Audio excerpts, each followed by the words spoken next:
اسلام آباد high court کی جانب جو ہیں چند جج حضرات نے اور ایک فیمیل جج نے لیٹر لکھ دیا سپریم جوڈیشل کونسل کو کہ آپ جو ہیں اس چیز کو پروب کریں کہ ہمارے تمام لوگوں کے اوپر جو انٹیلیجنس ایجنسیز ہیں ان کا ایک دباؤ جو ہے، یہ الزامات ہیں ان کے وہ ہے، اور ان کے اندر یہ بھی تھا کہ جی ہمارے جو کچھ جگہوں پہ کیمرے برآمد ہوئے، بیڈ روم سے، گھر کے باہر سے.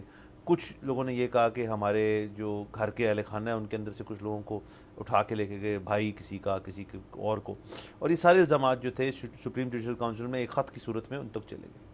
اس کے بعد ہوا ایسے کہ فل کورٹ سمن کر لیا قاضی فائز صاحب نے، اور اس کے اندر ڈسکشن سب سے پہلے شروع ہوئی کہ جی اس کے اوپر ہمیں کیسے کرنا چاہیے. یہ پوائنٹ نوٹ کرنا چاہیے کہ سپریم جوڈیشل کونسل کی حد تک انہوں نے بھیجا تھا، جو یہ ججز وہ چاہ رہے تھے وہاں یہ معاملہ سیٹل ہو. تو جب یہ میٹنگ ہوئی تو اس سے ہمیں یہ بعد میں پتہ چلا کہ کافی سارے جو سینئر ججز ہیں ہمارے سپریم کورٹ کے، انہوں نے ایک حد تک ایبسٹین کیا اس پرٹیکولر ایشو کے اندر پڑھنے سے، اور انہوں نے کہا کہ اس کا کوئی اور طریقہ، کوئی اور حل جو ہے وہ نکالنا چاہیے. اس کے ساتھ ساتھ پھر ایک میٹنگ کال ہو گئی جس کے اندر میاں شہباز شریف صاحب اور ان کے ساتھ کچھ لوگ، اور قاضی فائز صاحب چیف جسٹس پاکستان ہیں، ان کے ساتھ کچھ اور جج حضرات جو تھے، انہوں نے مل کے میٹنگ کی. تو اس میٹنگ کے اندر جو ہے پھر فائنلی اس چیز کا نتیجہ ہوا کہ یہ معاملہ حل کیسے ہوگا، اس کے اوپر ہم نے آگے کیسے بڑھنا ہے. تو اس میں سے نتیجہ یہ نکلا کہ یہ کمیشن بنا دیجیے، اور وہ جو کمیشن ہے وہ اس ساری چیز کو پروب کرے گی، اور اس کمیشن کے جو ہیڈ ہوں گے، جو اس کمیشن کو لیڈ کریں گے، وہ ایک ریٹائرڈ جج ہوں گے.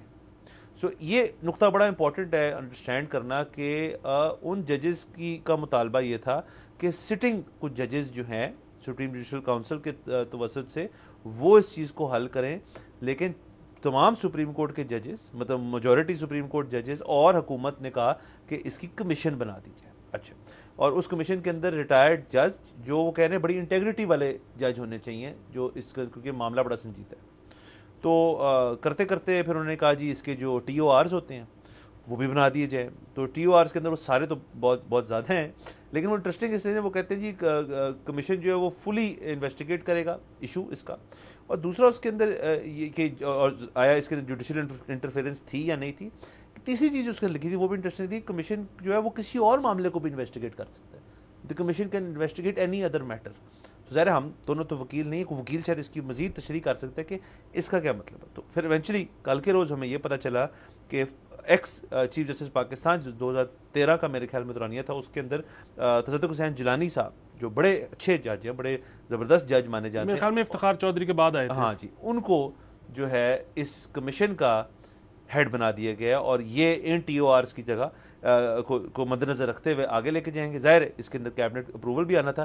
تو یہ سارا کچھ جو ہے ان میٹر آف 2-3 days ججز کی میٹنگ، گورنمنٹ سے میٹنگ، کیبنٹ اپروول، کمیشن بننا، کمیشن کا ہیڈ مقرر ہونا، یہ سارا کچھ اس پورے ہفتے کے اندر یہ سارا کچھ سیٹل ہو گیا ہے. اب یہ کمیشن جو ہے ود ان 60 days، 2 مہینے کے اندر اس نے اس سارے مسئلے کا کوئی نتیجہ نکالنا ہے. اس میں نا باقی ساری باتیں تو ہو ہی چکی ہیں، آپ نے بلکہ بتا دی ہیں. جو ایک پہلو ہے وہ یہ ہے کہ کیا تصدق حسین جیلانی صاحب سے پوچھا گیا تھا کہ آپ یہ کرنا چاہتے ہیں؟ نمبر 1 چیز. نمبر 2 چیز، جب سے یہ نام سامنے آیا ہے کیا ان کی طرف سے کوئی بیان آیا ہے؟ کیونکہ ایسے موقعوں پہ ہم نے یہ بھی دیکھا ہے کہ ابھی مطلب میں صرف یہ کہہ رہا ہوں کہ it is too early to say anything, کیونکہ ہو سکتا ہے وہ بیمار ہو جائیں، ہو سکتا ہے وہ کسی اور نجی مصروفیت کی وجہ سے یہ نہ کر سکیں، تو اور بھی کوئی نام سوچ لیں جو اگر وہ نہ ہوئے تو پھر کون کریں گے. تو کیونکہ معاملہ آپ کو پتہ ہے نازک ہے، ہر طرح سے پاکستان نازک موڑ سے گزرتا رہتا ہے اور نازک مسائل کے سامنا اس کو کرنا پڑتا ہے. تو باقی میں یہ بھی سوچ رہا ہوں کہ میں اپنا نام کے سر نیم لگا دوں جج تاکہ بلکہ ریٹائرڈ جج، تاکہ وقتاً فوقتاً میری ضرورت پڑتی رہے. آپ ایک کمیشن میں آ جائیں گے. بالکل. ہاں، اور سر اس کے اندر جو اور مزدار بات تھی کہ جب یہ کمیشن بن رہا تھا، میں سے کہہ رہا ہوں جلدی تو یہ نہیں کہا گیا کہ ہمیں جج کسی انٹیگریٹی والا چاہیے، امپیکیبل انٹیگریٹی والا ہمیں جج چاہیے. تو جو کہ جیلانی صاحب جو ہیں وہ ہیں، مطلب ان کا ٹریک ریکارڈ اور ان کا سارا کچھ جو ہے وہ اس چیز کو واضح کرتا ہے. سبسکرائب کریں اور بیل دبائیں تاکہ کوئی خبر رہ نہ جائے.